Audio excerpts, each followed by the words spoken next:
Hi everyone, welcome to our channel The Agnis and you are watching the video series on class 10th Mathematics. तो students class 10th mathematics में अब time आ गया है sample paper solve करने का, जिसमें आज हम स्टार्ट करने वाले हैं सैंपल पेपर नंबर 1 और जिसमें सिर्फ 2 मार्क्स के क्वेश्चन मैं आपको प्रैक्टिस कराऊंगा। अगर आप भी होना चाहते हैं क्लास 10th मैथ्स में परफेक्ट तो इस वीडियो सीरीज को शुरू से लेके एंड तक जरूर देखिए and please don't forget to like share and subscribe this channel video friends. Let's get started.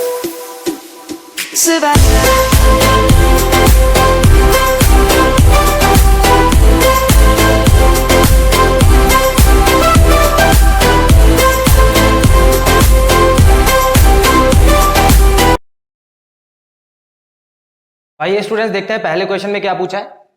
Find the value of A25 minus A15 for AP 6, 9, 12, 15। So पहला क्वेश्चन AP चैप्टर से है और यहां पर आपको एक AP गिवन है जिसमें दिया हुआ है 6 जो है वो A1 है और 9 हो गया A2, A3 हो गया 12 और A4 हो गया 15 एंड सो ऑन। आप जितना आगे जाना चाहे जा सकते हैं। क्वेश्चन में बोला है कि आपको A25 माइनस A15 निकालना है। इसका मतलब है कि इस AP की 25th टर्म और 15th टर्म में डिफरेंस निकालना है। आपको दोनों के बीच में डिफरेंस निकालना है। तो देखिए इसको किस तरह से किया जाता है। आप इसको दो तरह से कर सकते हैं। या तो आप सबसे पहले A25 निकाल लीजिए जिसका फॉर्मूला आपको पता ही है। A25 का क्या होता है A प्लस 24D, क्लियर। और उसके बाद आप A15 निकाल लीजिए A प्लस 14D, ये भी आप कर सकते हैं।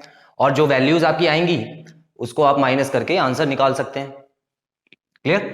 लेकिन मैं इस तरह से ना करके दूसरे तरीके से कर रहा हूं जिससे आपका और टाइम बचेगा। यहां पर आपको एक क्वेश्चन में डिफरेंस दिया हुआ है, मतलब A25 माइनस A15 आपको निकालना है इसमें। अब इसमें अगर मैं यहीं पे इसको A प्लस 24D लिख दूं और यहां पर माइनस करके A प्लस 14D लिख दूं तो ये मेरे लिए ज्यादा आसान हो जाएगा। कैसे देखते हैं। ब्रैकेट खोलेंगे 24D माइनस का साइन खुलेगा, सबका साइन चेंज हो जाएगा यहां पे। अब देखिए A और A वैसे ही कट गया है और यहां पे देखिए 24D प्लस में था 14D माइनस में था तो यहां पे बचा 10D। तो इसका मतलब इसका आंसर आएगा 10D। तो क्यों ना मैं सिर्फ D की वैल्यू निकाल लूं क्योंकि AP तो मुझे दिया ही हुआ है। तो D की वैल्यू मैं निकाल लेता हूं और इसमें पुट कर देता हूं, मेरा आंसर आ जाएगा, क्लियर। तो मैं क्या करूंगा D की वैल्यू निकालूंगा जिसका फॉर्मूला क्या होता है A2 minus A1। So question में A2 मुझे दिया हुआ है 9 और इसमें से A1 मुझे माइनस करना है तो 6 हो गया। सो ये हो गया 3। तो D की वैल्यू क्या आ गई स्टूडेंट्स 3 आ गई। अब मैं यही वैल्यू यहां पर आप एक लाइन लिख सकते हैं, putting value of D in equation 1। मान लेते हैं ये इक्वेशन 1 है तो इसमें हम लोग वैल्यू ऑफ D पुट कर देते हैं। तो ये हो गया 10 और ये 3 हो गया तो मेरा आंसर क्या आ गया 30। सो इसका मतलब 25th टर्म और 15th टर्म में जो डिफरेंस है वो है 30। So clear students. ये जो क्वेश्चन है ये 2 मार्क्स के क्वेश्चंस मैं करा रहा हूं। दोबारा से आपको बता देता हूं, आज की क्लास में सिर्फ हम वो क्वेश्चन करने वाले हैं जो 2 मार्क्स के होते हैं, 2 नंबर के आएंगे। और याद रखिएगा इसमें आपको ज्यादा टाइम वेस्ट नहीं करना है, जल्दी से जल्दी आंसर निकालना है। दूसरा क्वेश्चन भी एपी से रिलेटेड ही है और ये जो हमने पहला क्वेश्चन किया है उसके और पार्ट में था तो फिलहाल हम लोग दोनों ही पार्ट करेंगे, क्लियर। तो यहां पर आप देख सकते हैं क्वेश्चन में if 7 times the 7th term, तो यहां पर आपको दिया हुआ है 7th term of the AP is equal to 5 times the 5th term, then the value of its 12th term find करनी है आपको। देखिए यहां पर लिखा है 7th टर्म को 7 गुना कर दिया जाए। देखिए 7 टाइम्स का मतलब क्या होता है 7 गुना, और गुना करने के लिए क्या करते हैं मल्टीप्लाई करते हैं। तो अगर 7वीं संख्या को 7 गुना कर दिया जाए और 5वीं संख्या को 5 गुना कर दिया जाए तो इन दोनों का आंसर बराबर आता है। तो ये जो टर्म है वो बराबर निकल के आएगी, क्लियर। चलिए अब देखते हैं आपको फाइंड क्या करना है। फाइंड करना है आपको 12th टर्म फाइंड करना है। अब देखिए यहां पे सबसे पहले एक बेसिक चीज आपको समझ लेनी है कि मान लेते हैं यहाँ पे A7 लिखा है, तो A7 निकालने के लिए आप क्या करोगे, A plus 6D, A plus 6D करेंगे। यहाँ पे एक नंबर कम कर देते हैं बस, और बाकी सेम चलता रहता है। अच्छा, मुझे A5 निकालना है, तो मैं क्या करूंगा, A प्लस 4D करता हूं। तो ये पैटर्न तो आप समझ चुके हैं कि यहाँ पे जब 5 होगा तो यहाँ 4 आ जाएगा, यहाँ 7 होगा तो यहाँ 6 आ जाएगा। इसके उल्टा पैटर्न भी आपको समझना है। जैसे मान लीजिए क्वेश्चन में अगर कुछ इस तरह का आ जाता है, A प्लस 11D यहां पर आ जाता है, तो जाहिर सी बात है ये कौन सा टर्म होगा। देखिए यहां से यहां जाने के लिए माइनस कर रहे थे ना, तो यहां से यहां जाने के लिए प्लस करेंगे हम लोग, तो ये हो गया A12, ये हो जाएगी 12th टर्म। क्लियर? तो आपको दोनों तरफ चलना आना चाहिए। एक तो यहां से लेके यहां तक तो आप चल ही रहे हैं, लेकिन अगर यहां पर आ जाता है क्वेश्चन में कुछ ऐसा आ जाता है, तो समझ लीजिए वो क्या लिखा है, 12th टर्म लिखी है। चलिए अब देखते हैं। सो यहां पर इक्वेशन में जो दिया हुआ है A7 है और A5 है, तो लिखा हुआ है कि 7वीं संख्या को अगर मैं 7 गुना कर दूं और 5वीं संख्या को 5 गुना कर दूं, तो मेरा जो आंसर आता है वो बराबर आता है। इज इक्वल टू लिखा है वहां पे, देखिए इज इक्वल टू। अब जल्दी से कर देते हैं इसको सॉल्व। सो A7 को मैं क्या लिख सकता हूं, A प्लस 6D, और A5 को मैं क्या लिख सकता हूं, A प्लस 4D। अब इसको ब्रैकेट जब खोलेंगे तो दोनों से मल्टीप्लाई करेंगे। 7A plus 42D is equal to 5A plus 20D। अब देखिए इसको, 7A यहां पे लिखिए और माइनस 5A, सो मैंने A की टर्म जो थी वो यहां पे ले आई, तो इस तरफ से तो यहां आप देख सकते हैं 7A के साथ मैं 5A को इस तरफ बुला के माइनस में लिख सकता हूं, और 42D के साथ मैं माइनस 20 को लिख सकता हूं, और यहां पे बचा 0 क्योंकि मैंने सारे टर्म्स को यहां पे बुला लिया। अब आगे देखते हैं, यहां पे बचा 2A इन दोनों को माइनस करके, और यहां पे बचा plus 22D is equal to 0। अब मैं इनमें से कॉमन ले सकता हूं, 2 को कॉमन ले लिया, तो यहां पे A प्लस 11D बचा इज इक्वल टू 0। 2 वहां जाके डिवाइड हो गया, तो 0 से कोई भी चीज डिवाइड होती है तो वो 0 ही बन जाती है। सो अल्टीमेटली मेरा आप यहां पर देख सकते हैं आंसर जो निकल के आया है A plus 11D is equal to 0। अब यहां देखिए मैंने आपको बताया था ना कि अगर ये दे दिया हो तो क्या समझना है कि A12 है वो, तो मैं क्या करूंगा यहां पे A प्लस 11D की जगह A12 इज इक्वल टू 0 लिख सकता हूं। तो यहां पे मेरा आंसर आ चुका है कि इस AP की जो 12th टर्म है वो 0 है। Question number 3 quadratic equation chapter से है, आइए समझते हैं। यहां लिखा हुआ है find the value of m, तो इसमें आपको m की वैल्यू फाइंड आउट करनी है। आपको एक क्वाड्रेटिक इक्वेशन दी गई है और यहां पे m लिखा है, तो इसकी वैल्यू आपको निकालनी है। और यहां आप देख सकते हैं mx ब्रैकेट में 5x माइनस 6 और प्लस 9 इज इक्वल टू 0 लिखा हुआ है, और यहां क्वेश्चन में दिया हुआ है हैज 2 इक्वल रूट्स। सो देखिए सबसे पहले तो मैं इस इक्वेशन को थोड़ा और सॉल्व करूंगा। यहां पर हम ये इक्वेशन लिख लेते हैं ताकि ये क्वाड्रेटिक इक्वेशन जैसी दिखाई देने लगे। तो अगर मैं इन दोनों को मल्टीप्लाई करता हूं तो यहां पे क्या आ जाएगा, 5mx और 5mx का स्क्वायर आ गया, उसके बाद माइनस 6mx आ गया यहां पे, प्लस 9 इक्वल टू 0। अब ये कुछ क्वाड्रेटिक इक्वेशन जैसी दिखाई दे रही है। अब यहां पर मैं क्या करता हूं, a की जो वैल्यू है, a b c की जो वैल्यू है वो लिख देता हूं। अब ये a क्या होता है इसमें, देखिए x स्क्वायर के साथ कुछ भी लगा होता है तो वो a होता है, और जो x के साथ लगा होता है वो होता है b, तो यहां पर माइनस 6m लगा हुआ है, और जो कांस्टेंट नंबर होता है जो अकेला लिखा होता है वो c होता है, यहां पे हो गया 9। पहले तो आपको इतना कर लेना है। अब क्योंकि क्वेश्चन में गिवन है कि 2 इक्वल रूट्स है, तो 2 इक्वल रूट्स जब भी गिवन होती है तो यहां पर आप लिख सकते हो कि डिस्क्रिमिनेंट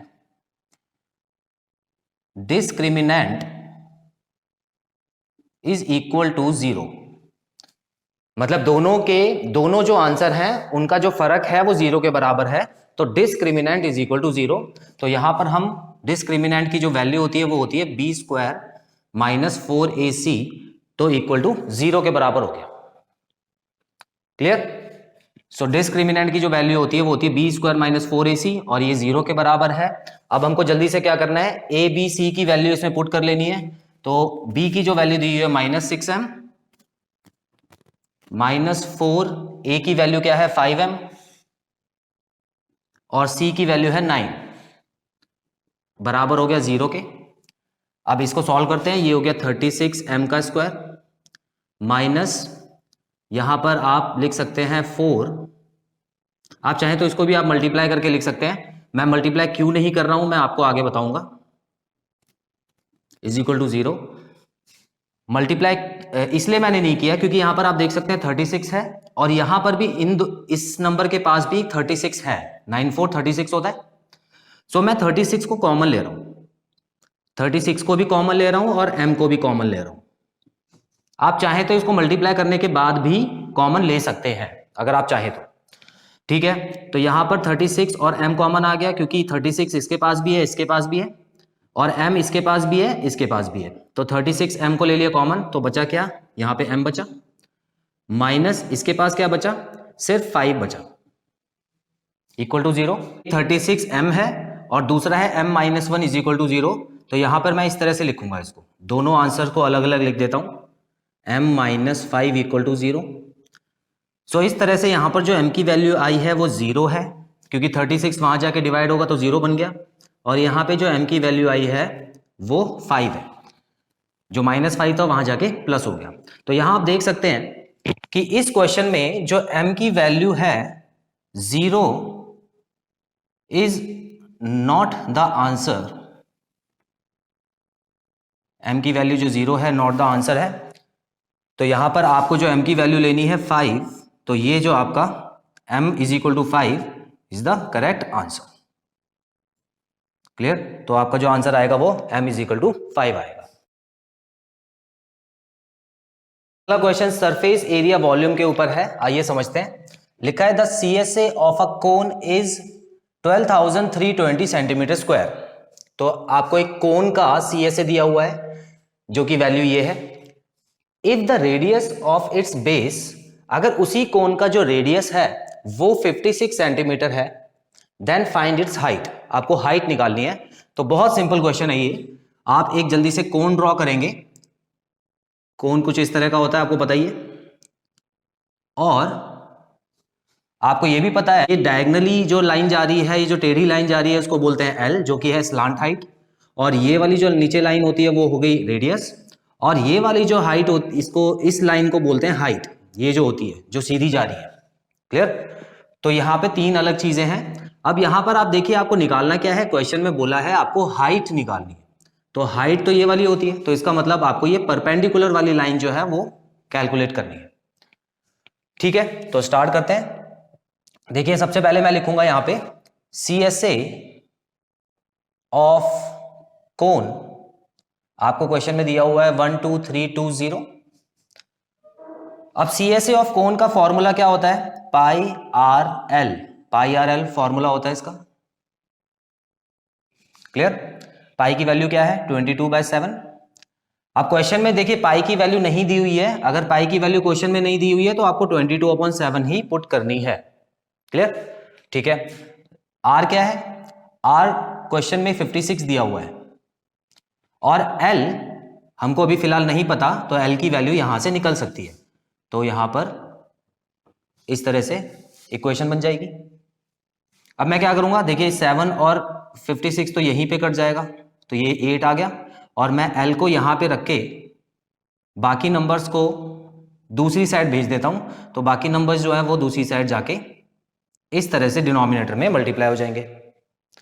सो अब मैं आंसर अगर निकालना चाहूं तो आप देख सकते हैं 8 1 8 और बचा 8 5 40, 8 4 32, 1540 बच गया 8 से काटने के बाद, और 22 से अगर आप इसको काटते हैं तो आपका बचता है 70। सो आपका जो L आ चुका है वो है 70 सेंटीमीटर। L क्या होता है, ये डायगनल वाली लाइन जो होती है, स्लांट हाइट बोलते हैं। तो ये आ चुका है 70 सेंटीमीटर, ये आ चुका है आपका, ये तो क्वेश्चन में गिवन था 56 सेंटीमीटर।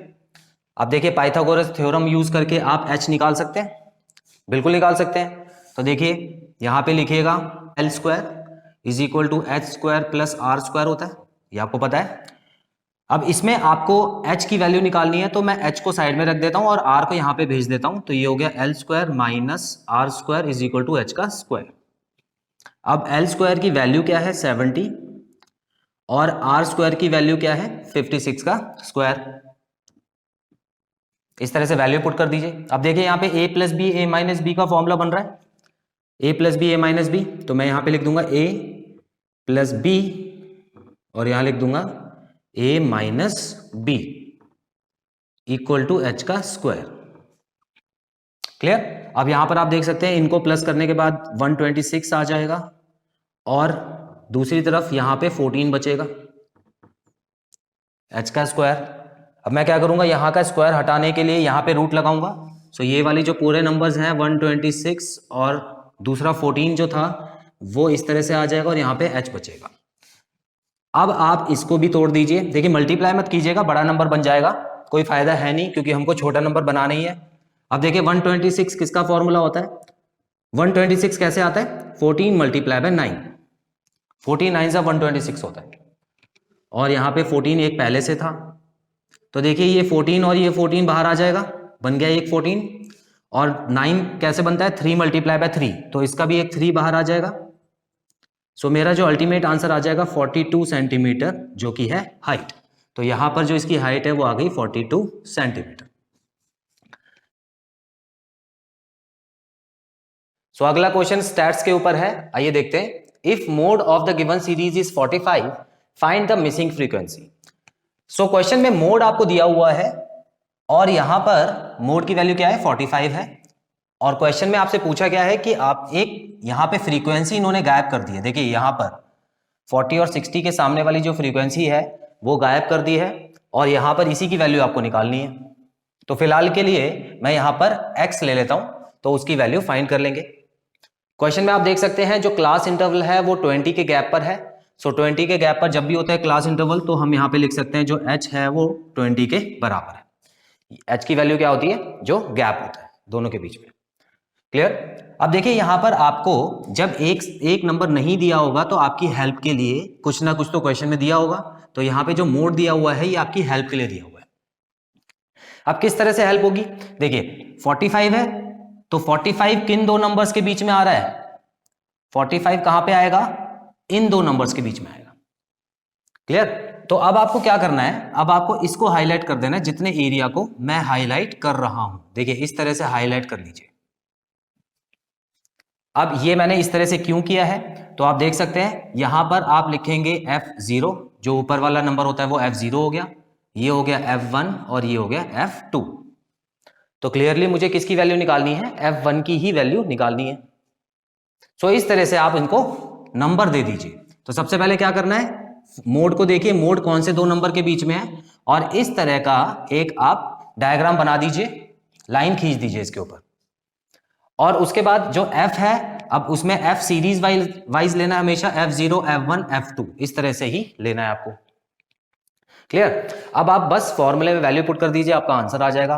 और इसका फॉर्मूला क्या होता है, देखिए मोड का फॉर्मूला होता है L प्लस F1, यहां पे लिखिए F1 माइनस F0, यहां पे आएगा 2F1 minus F0 minus F2 multiply by H, ये फॉर्मूला होता है। अब वैल्यूज पुट कर देते हैं। देखिए L को बोलते हैं जो लोअर क्लास लिमिट होती है, लोअर क्लास लिमिट, तो ये 40 है तो यहां पे 40 आ गया। F1 तो आपको निकालना ही है, F1 निकालना है आपको, तो फिलहाल के लिए चलिए मैं X माना था तो मैं X ही लिख देता हूं यहां पे। और F0 क्या है, F0 है 10। उसी तरह मैं यहां पर भी लिख देता हूं 2 ब्रैकेट में X माइनस F0 हो गया 10 और F2 क्या है स्टूडेंट्स 6। और यहां पर मोड की वैल्यू भी मुझे दी हुई है जो कि है 45 और यहां पर मैं 20 से इसको मल्टीप्लाई कर देता हूं। क्लियर। तो इससे मेरी x की वैल्यू जो है वो निकल के आ जाएगी। सबसे पहले मैं क्या करूंगा, इस 40 को यहां लाके माइनस कर देता हूं, तो 40 जब माइनस हो गया तो यहां पे 5 बचा और यहां पे क्या बचा x माइनस 10 और यहां पे है 2x minus 16 multiply by 20। Clear. अब इस 20 को मैं यहां लाके डिवाइड में भेज देता हूं, तो 5/20 is equal to x minus 10 और 2x माइनस 16। अब इसको काट के 1/4 लिख सकता हूं मैं, और 4 को वहां पे मल्टीप्लाई में भेज सकता हूं और इसको यहां मल्टीप्लाई में भेज सकता हूं। तो मेरा जो इक्वेशन अब बन जाएगी वो हो जाएगी 4x माइनस 40। 4x माइनस 40 मैंने क्या किया, 4 को वहां ले जाके दोनों से मल्टीप्लाई कर दिया। अब देखिए x वाले टर्म्स को एक साथ भेज देता हूं और नॉर्मल टर्म्स को एक साथ भेज देता हूं। माइनस 16 प्लस 40 हो जाएगा और 4x माइनस 2x हो जाएगा। तो ये देखिए क्या बचा 24 और ये बचा 2x। तो 24/2 क्या होता है 12 होता है। तो मेरी जो अल्टीमेट वैल्यू आ चुकी है वो है 12।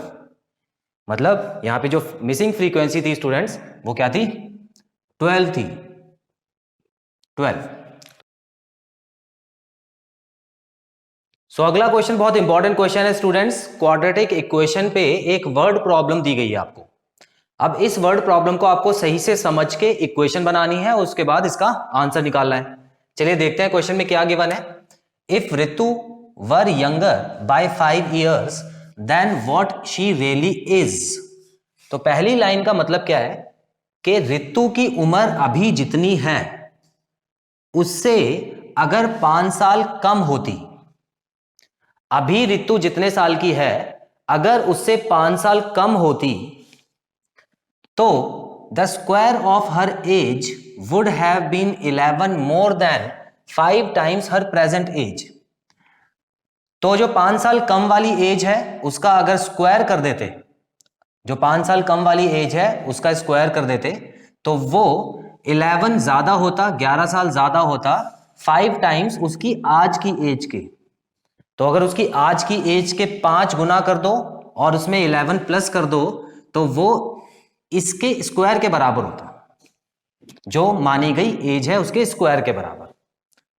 तो आपको निकालना है क्या है students, what is her present age. तो अब आपको निकालना है कि उसकी प्रेजेंट एज क्या है। अब देखिए अब मैं आपको जब करके दिखाऊंगा तो आपको बेहतर तरीके से समझ आएगा। सो यहां पे सबसे पहले मैं मान लेता हूं let present age of Ritu be x years. तो मान लेते हैं उसकी जो प्रेजेंट एज है वो x ईयर्स है। अब क्वेश्चन में दो एजेस के बीच में कंपैरिजन दिया हुआ है। देखिए एक तो उसकी प्रेजेंट एज के बीच में कंपैरिजन दिया है और दूसरी साइड दिया है कि अगर वो 5 साल कम होती, मतलब अपनी प्रेजेंट एज से 5 साल कम होती है ना, तो ये 5 साल कम वाली एज लिख दी मैंने और यहां प्रेजेंट एज लिख दी। अब इन दोनों के बीच में कंपैरिजन क्या दिया हुआ है, देखिए यहां लिखा है then the square of her age, मतलब इस एज का अगर स्क्वायर कर दूं would have been 11 more than 5 times her present age। तो देखिए 11 more than 5 times, मतलब देखिए मोर देन लिखा है तो यहां पे एक प्लस का निशान तो आएगा ही आएगा, क्योंकि मोर देन का मतलब होता है प्लस, और यहां टाइम्स लिखा हुआ है तो इसका मतलब है कि मल्टीप्लाई का निशान भी आएगा। तो एक प्लस करना है, मतलब 11 को प्लस करना है और 5 को मल्टीप्लाई करना है आपको, लेकिन कौन सी साइड करना है। देखिए हर प्रेजेंट एज की बात हो रही है तो प्रेजेंट एज इस तरफ लिखिए। तो मैं क्या करूंगा, ये जो 5 टाइम्स लिखा है यहां पे 5 मल्टीप्लाई कर दिया और प्लस यहां पे 11 कर दिया। तो क्वेश्चन में कुछ इस तरह से इक्वेशन बनाना आपको बताया गया है। तो यहां पे दो तरह की एजेस से कंपैरिजन है कि एक तो वो अभी जितने साल की है जो कि हो गया x, और 5 साल पहले अगर वो मतलब 5 साल छोटी होती और 5 साल छोटी होती, अगर अभी से 5 साल छोटी होती तो उसकी एज का जो स्क्वायर है वो इसकी एज के 5 टाइम से 11 ज्यादा है ना। तो इसका मतलब आपने अब जो इक्वेशन बनाई है वो बिल्कुल परफेक्ट बना ली है। तो इसको अब आपको सॉल्व करना है आगे। तो देखते हैं कैसे सॉल्व होगा। देखिए इसमें फॉर्मूला लग जाएगा a माइनस बी का होल स्क्वायर है, तो a square plus B square और माइनस 2ab। जब आप इसको सॉल्व करेंगे तो आपका कुछ इस तरह का आएगा, और यहाँ पे 5x प्लस 11 तो है ही। अब मैं इसको एक क्वाड्रेटिक इक्वेशन बनाता हूँ, तो इसको इन दोनों नंबर्स को मैं यहाँ पे ले आके प्लस माइनस जो भी है कर देता हूँ। तो यहाँ पे देखिए मैंने 10x पहले लिख लिया है और उसके बाद माइनस 5x आ गया यहाँ पे, और यहाँ पे आखिरी में जो कांस्टेंट बचता है 25 माइनस 11 मैंने यहाँ पे लिख दिया है। अब इसमें से -10 और -5 हो गया -15x, और यहां पर भी हो गया 14 इज इक्वल टू 0। 25 में से 11 गए तो 14 बच गया। अब ये क्वाड्रेटिक इक्वेशन बन चुकी है हमारी। देखिए यहां पे 14 आ चुका है और मुझे चाहिए -15, तो कुछ इस तरह से मैं इसके फैक्टर्स निकालूंगा। यहां पे लिख देता हूं -14x और यहां लिख देता हूं -x और +14 तो है ही। तो देखिए मैंने 15 को तोड़ दिया है, 15 को ब्रेकअप कर दिया है। 15x को मैं 14x -14 और -1 ऐसे लिख सकता हूं। अब मैं इसको आगे सॉल्व कर देता हूं, तो ये हो गया x -14 और यहां पर -1x -14। सो मेरे यहां पे दो क्वेश्चन बन चुके हैं, दो इक्वेशन आ गई है। एक तो हो गई x -14 और एक है x -1 इज इक्वल टू 0। सो इस तरह से मेरे जो दो आंसर आएंगे, x इज इक्वल टू 14 आ जाएगा और दूसरा आंसर आ जाएगा x इज इक्वल टू 1। तो मेरे दो आंसर नहीं हो सकते हैं, यहां पर आपको कोई एक आंसर चुनना होगा। अब यहां पर आप कैसे चुनेंगे, क्योंकि दोनों पॉजिटिव में दिए हुए हैं। देखिए नेगेटिव में होता तब तो मुझे समझ आता कि जो एज है वो नेगेटिव नहीं हो सकती है, तो उसको मैं रिजेक्ट कर देता, लेकिन यहां तो दोनों आंसर आपको पॉजिटिव दिए हुए हैं। अब यहां पर आपको इस क्वेश्चन की मदद लेनी है। देखिए if Ritu were younger by 5 years, अब 5 साल छोटी होती तो अगर वो पहले से ही 1 साल की होती, उसकी अभी की एज जो है वो 1 साल होती, तो 5 साल और कम कर दीजिए तो नेगेटिव में आ जाएगा। तो क्वेश्चन में कुछ इस तरह का तो देंगे नहीं कभी कि आप नेगेटिव से फिर आए पॉजिटिव में, ऐसा कभी नहीं होगा। एज को कभी भी नेगेटिव में नहीं देते क्वेश्चन में, क्लियर। तो यहां पर 5 साल आप इसमें से जरूर कम कर सकते हैं। तो आपका जो ये आंसर है ये करेक्ट है और ये जो आंसर है ये आपका गलत है। तो ऋतु की जो प्रेजेंट एज आ गई है वो है 14 ईयर्स। स्टूडेंट्स यहाँ पे खत्म होता है हमारा ये पार्ट। आई होप इस पार्ट में कराए गए सारे क्वेश्चंस आपको क्लियर हैं और कोई भी डाउट नहीं है। सो आने वाली वीडियोस में इस सैंपल के अगले पार्ट करेंगे जिसमें 3 मार्क्स के क्वेश्चंस मैं आपको कराऊंगा। तो स्टूडेंट्स मिलते हैं अपने अगले पार्ट में। Till then take very good care of yourselves. Have a nice time. God bless you. Bye bye.